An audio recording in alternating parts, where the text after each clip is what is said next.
Pendeta Yunus datang dengan penuh keyakinan, membawa ayat dan semangat menginjili. Namun di hadapan Ustadz Yusuf P., segalanya berubah.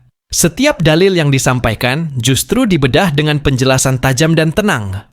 Bukan hanya dari sisi Islam, tapi juga dari isi Alkitab yang bahkan membuat sang pendeta terdiam. Yang awalnya ingin menundukkan, malah tertunduk oleh kedalaman ilmu.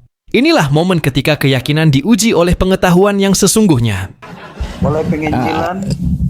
Waduh, ngeri kali ini. Datang-datang mau nginjilin saya, nggak kebalik, nggak kebalik. Coba kita bahas. Penginjilan apa yang mau disampaikan gitu? Oke, terima kasih ya sebelumnya. Oke, jadi begini. Apa tuh? Begini teman-teman, Pak Ustadz, keselamatan di bawah kolong langit ini hanya ada di dalam Yesus.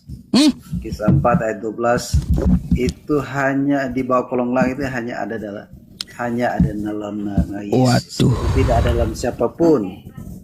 Jadi kita harus menaruh iman kata Alkitab bahwa kalau mau selamat, ya percaya Yesus sebagai Tuhan juru selamat. Alkitab katakan dalam Markus 16 ayat 16. Iya. Siapa yang percaya itu diselamatkan. Yang tidak percaya itu binasa. Oke. Mati. Baik, Jadi gitu. Pak Pendeta, penginjilan katanya itu ya. Aduh Pak Pendeta, ya dari mana Anda katakan Yesus itu Tuhan? Padahal dia tidak pernah mengaku dirinya adalah Tuhan. Gini ya. Yohanes 13 ayat 13. Beda lagi. Aku guru dan Tuhan. Nah, dalam Lukas 2 ayat Lukas 2 ayat 13 atau ayat 12 itu malaikat saja menyampaikan bahwa dia Tuhan. Oh, malaikat Iblis siapa? Malaikat saja menyampaikan dia Tuhan. Dan iblis saja dia anak Allah. Nah, bagaimana? Bentar. Pak Yusuf PI, apakah dia bukan Tuhan? Ya jelas bukan, dia hamba kok, tertulis di kitab Anda. Macam mana? Mau saya kasih ayatnya? Dia hamba Tuhan? Boleh? Ya, banyak ayat menunjukkan bahwa dia Tuhan. Coba bukan Galatia. Kisah para Rasul 3 nomor 13 buka. Nah, saya buka ya.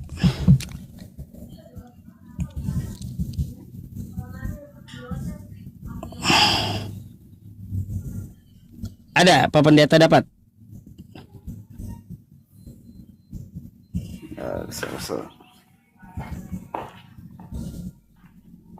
Pakai dulu lah.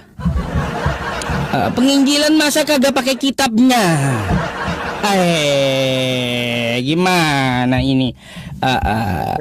Malah saya yang firmannya sudah ada di hati dan malah saya yang nginjilin Anda balik berarti kalau kayak gitu. Nih. Karena baca. di mana itu?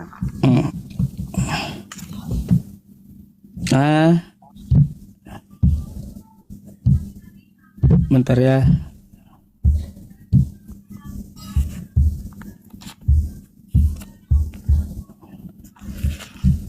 Kisah para Rasul 3 nomor 13. Nih, baca. Allah Abraham, Allah Ishak, Allah Yakub, Allah nenek moyang kita telah memuliakan hambanya. Oke? Yaitu Yesus yang kamu serahkan dan tolak di depan Pilatus itu.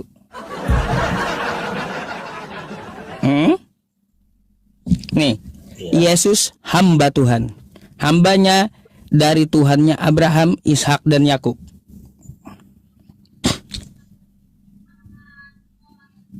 Ya. Terus Pak Yusuf percaya bahwa Yesus hamba? Ya, ini kan pengakuan dia ada. Aku utusan Allah. Yohanes 17 nomor 3. Inilah hidup yang kekal, itu mereka mengenal Engkau satu-satunya Allah yang benar dan mengenal Yesus Kristus yang telah Engkau utus. Kan gitu. Iya. Ada bantahan? Iya. Kalau saya percaya juga bahwa dia diutus. Iya. Tapi diutus Dia hamba. oleh Bapa. Hmm. Betul, Pak. Kalau dia hamba bukan Tuhan, saya percaya. Karena Paulus ngomong kayak gitu, dan Yesus sendiri pun mengakui di puluhan ayat kitab Anda, dia adalah utusan Tuhan gitu. Iya. Coba tunjukkan sama saya, adakah kosakata yang spesifik yang dari Yesus, aku adalah Tuhan? Kan nggak ada gitu. Yohanes 14 ayat 6. Akulah jalan itu. Kalaunya akulah jalan, jalan itu bukan tujuan Pak Pendeta. Iya. Bisa ndak mau sampai tujuan kalau ndak lewat jalan? Ya betul, nggak sampai. Tapi jalannya Nggak untuk sampai. siapa Pak Pendeta? Untuk jalan ke surga bisa ndak melalui jalan lain selain Yesus? Jalannya untuk Bani Israel Pak Pendeta. Kalau ke surga boleh ndak pakai lewat jalan lain? Bisa banyak. Lewat mana? Ada jalan lain? Para nabi itu mengajak ke surga semua. Yesus itulah jalan kebenaran dan hidup kekal. Waduh. Dibantah terus kitabnya. Macam mana Pak Pendeta? Nggak, hanya Bang P aja nggak percaya. Tadi Anda mengatakan Yesus Tuhan, saya bantah pakai ayat Anda bahwa Yesus bukan Tuhan. Macam mana? Terus dia tidak bisa berbuat apa-apa dari diriku sendiri, katanya kan gitu. Lalu dijadikan Tuhan. Aduh, gimana sih Pak Pendeta? Ya, dia memang Tuhan. Kata Alkitab dia Tuhan. Lah, kata Alkitab Anda juga dia hamba Tuhan. Iya. Saya kan bukan bawa iman saya, tapi saya bawa kitab Anda. Tidak Di kitab masalah Anda dia mengatakan bahwa dia adalah hamba Tuhan gitu. Seorang hamba nggak mungkin Tuhan, nggak mungkin. Nggak mungkin. Walaupun dia Tuhan, Pak. Ya, Pak Pendeta ngotot melulu kayak gimana? Itu kan Anda seperti itu yang memahami kitab Anda. Tapi kan saya tunjukkan dari kitab Anda sendiri juga bahwa dia hamba Tuhan. Macam mana coba? Iya, enggak apa-apa. Dia hamba. Dia datang memang untuk melayani. Aduh. Ya, di Matius 20 ayat 28 dia datang bukan untuk dilayani tapi dia datang untuk melayani. Datang untuk melayani. Iya. Matius 20 ayat 28. Sama seperti anak manusia datang bukan untuk dilayani, melainkan untuk melayani dan memberikan nyawanya menjadi tebusan bagi banyak orang. Menurut Anda tuh membagikan nyawanya untuk semua orang itu siapa yang merencanakan?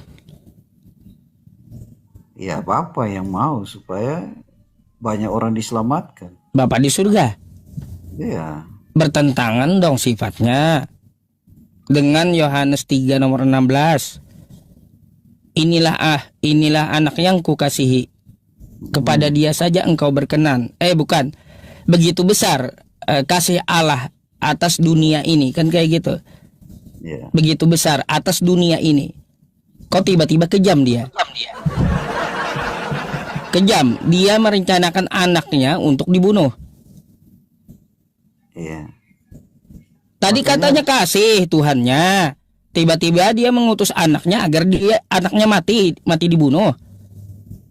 Gitu rencana Tuhan gitu. Bisa baca di 1 Petrus 1 ayat 19 dan 20. Bagaimana Bapa itu mau supaya banyak orang diselamatkan dengan memberikan anaknya.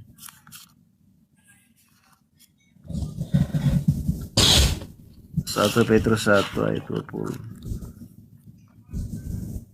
Nah, saya bacakan ya. Melainkan dengan darah yang mahal, yaitu darah Kristus, yang sama seperti darah anak domba yang tak bernoda dan tak bercacat, ia telah dipilih sebelum dunia dijadikan. Oh. Tetapi karena kamu, ia baru menyatakan dirinya pada zaman akhir.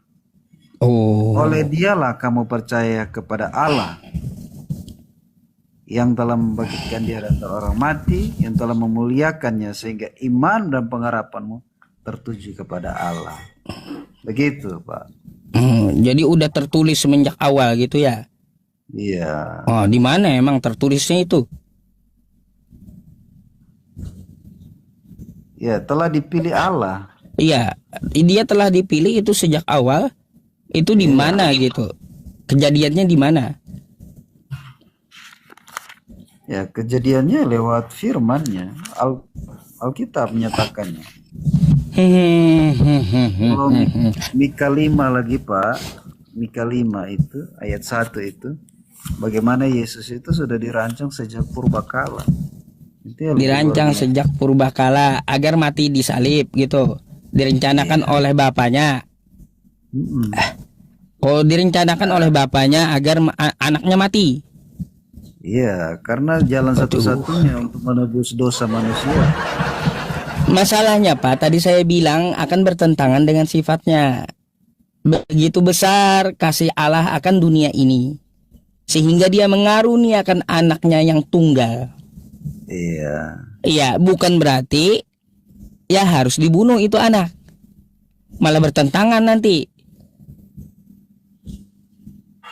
Karena kalau anaknya tidak berikan, maka kita ini masih tetap di dalam dosa.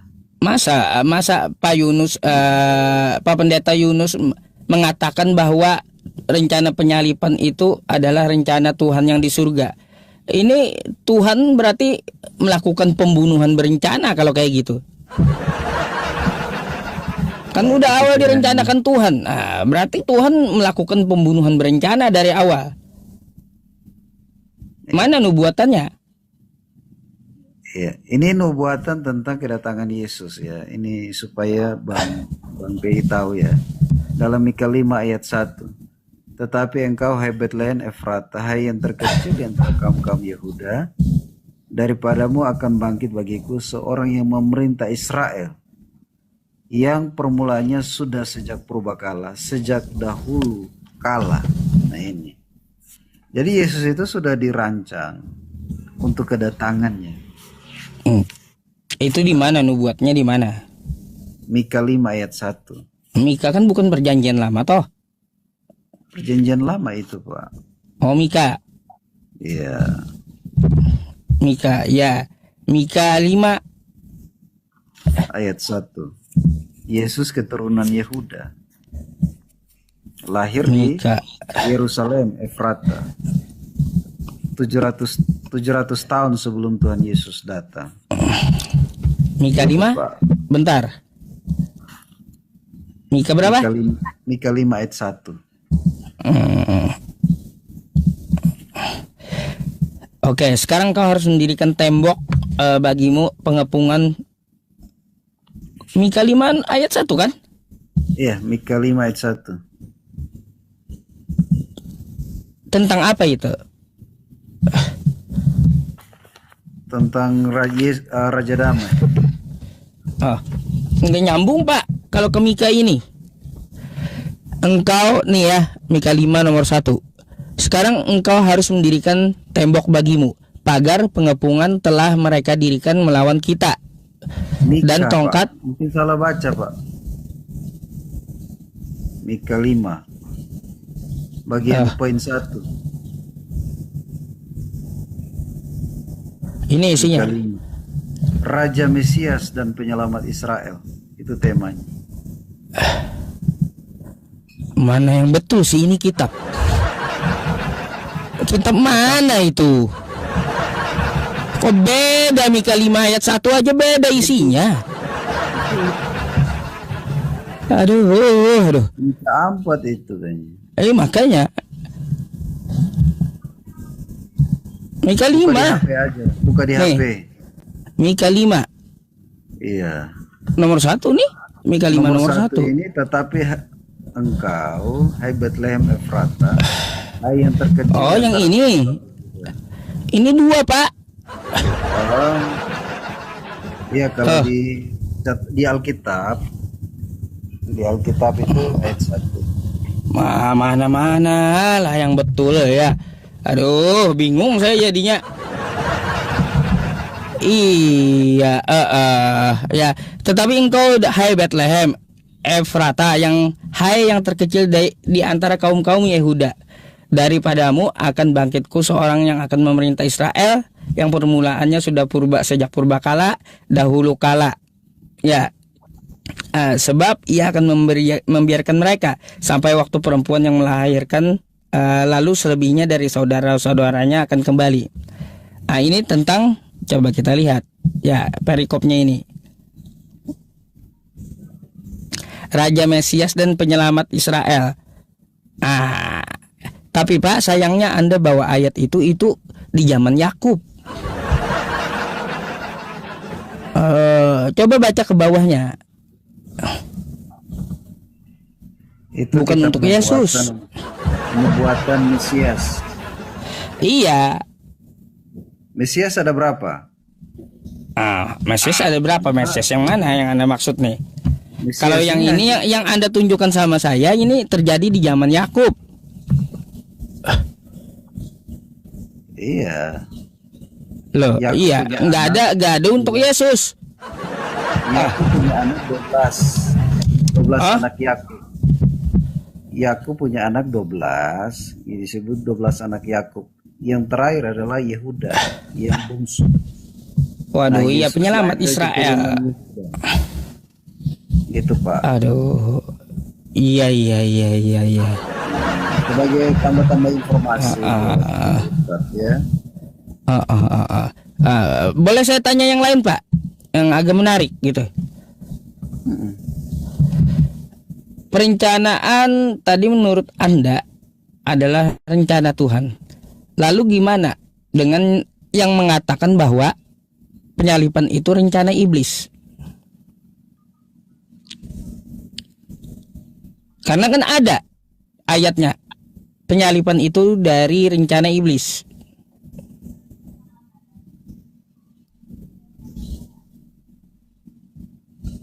Ada ya? Ada? Ya, kalau Yohanes 10 ayat 10 itu kan iblis Yohanes datang 13. Yohanes 13 nomor 2 coba.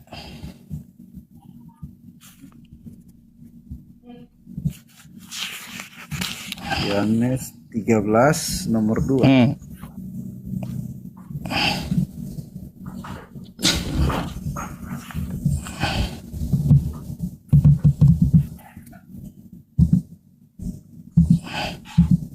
Yohanes 13 nomor 2.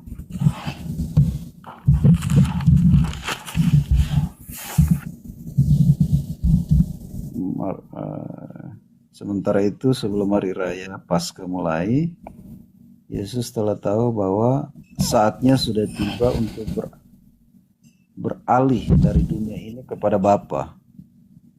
Sama seperti ia senantiasa mengasihi murid-muridnya, demikian sekarang ia mengasihi mereka sampai pada kesudahannya. Mereka sedang makan bersama dan iblis telah membisikkan. Dalam hati Yudas. Gimana tuh? Anak Simon untuk mengkhianati dia. Untuk mengkhianati Yesus dari rencana iblis. Ya, ayat 3, Yesus tahu bahwa Bapa telah menyerahkan segala sesuatu kepadanya, bahwa ia datang dari Allah dan kembali kepada Allah. Nah, itu jawabannya. Yesus tahu bahwa Bapa telah menyerahkan segala sesuatu kepadanya. Iya, artinya apa? Yesus tahu kan ini rencana iblis. Betul nggak? Iblis itu betul kan di situ yang Anda baca itu? Iya, di situ dikatakan kan jelas dikatakan bahwa semua itu Bapak tahu. Bapak Iya, sudah menerangkan semua. betul Pak. Tapi Iya. di situ sudah dikatakan Yesus itu tahu bahwa iblis membisiki Yudas untuk menyalibkan dia. Jadi rencana siapa? Ayo, penyalipan itu. Penyaliban itu tuh rencana Bapak supaya semua itu ditebus karena mau masuk kerajaan Allah itu semua harus ditebus, Pak. Tidak Waduh, bisa. berat ini Pak Pendeta. Aduh. Yang menginginkan pembunuhan itu Pak Pendeta bukan ini, bukan apa ya? Bukan pengikut Tuhan. Bukan pengikut Tuhan. Iya. Orang yang melakukan pembunuhan atau suka dengan pembunuhan itu pengikut iblis. Coba Anda buka di kitab Anda Yohanes 7 8 nomor 44. Yohanes 8 nomor 44. Aduh. Nanti Ini ada ayat, saya lupa yang pendeta di- siapa sebenarnya ya? Saya atau Bapak gitu? calon pendeta juga. Calon pendeta. Calon pendeta saya ya. Udah jadi saya Pak. Jadi saya ini pendeta Yusuf PI. Calon pendeta Yusuf. Oh.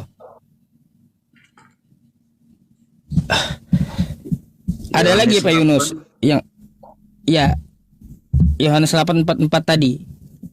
Ya, Yohanes 8:44, iblisnya menjadi bapamu dan kamu ingin melakukan keinginan-keinginan bapamu. Ia adalah pembunuh manusia. Sejak semula dan tidak hidup dalam kebenaran. Oh. Dia menolak kebenaran. Sebab di dalam dia tidak ada kebenaran. Apabila ia berkata dusta, ia berkata atas kehendaknya sendiri. Sebab Waduh. ia adalah pendusta dan bapa segala pendusta. Nah ini. Kira-kira siapa yang punya bapa seperti ini? Kayak gimana tadi? Bapa yang hidup dalam kebenaran. Begitu. Ya, kalaunya seperti itu jawaban Anda saya bingung Pak ya. Karena nggak ada yang pasti antara iblis, Bapak atau manusia. Bingung saya. Iya, sampai sekarang masih bingung gitu. Nah, Mungkin Pak Pendeta mau nanya Islam.